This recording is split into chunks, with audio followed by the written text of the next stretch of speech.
hindi niya mabatid po yung nireklamo rito. Yung bang pati pangalan ko nagagamit pa at nagpapa-seminar siya for student visa abroad, kumukontak siya sa mga taga-LGU, ina-accommodate siya ng venue, and then maniningil siya, and then in the end, wala naman palang legit na trabaho pagdating doon sa Canada or student visa.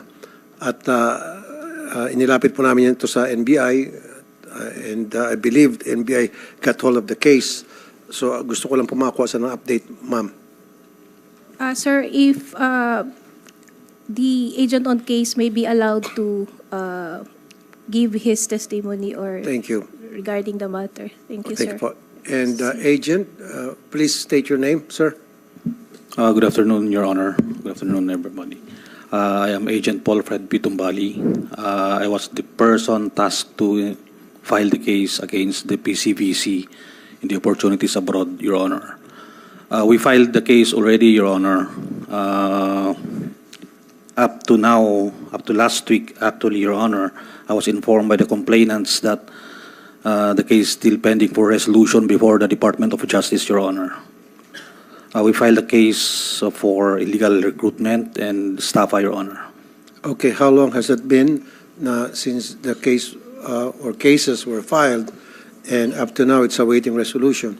I think the case was submitted for resolution on the last week of July. Yes, Your Honor. Last week of July. Yes, Your Honor. Okay, so is it safe to say na in the next couple of weeks or 3 weeks, meron tayong makikitang resolution? Probably, Your Honor. Yes, And Your Honor. warrant of arrest will be issued? Probably, Your Honor. Okay, thank you for that.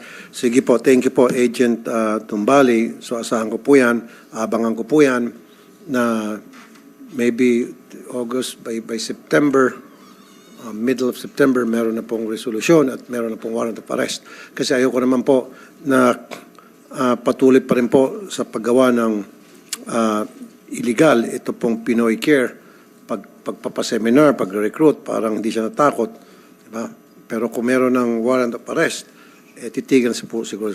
Sige, thank you po, Agent Paul Fred Tumbali. Thank you, Your Honor. Thank you po. Now,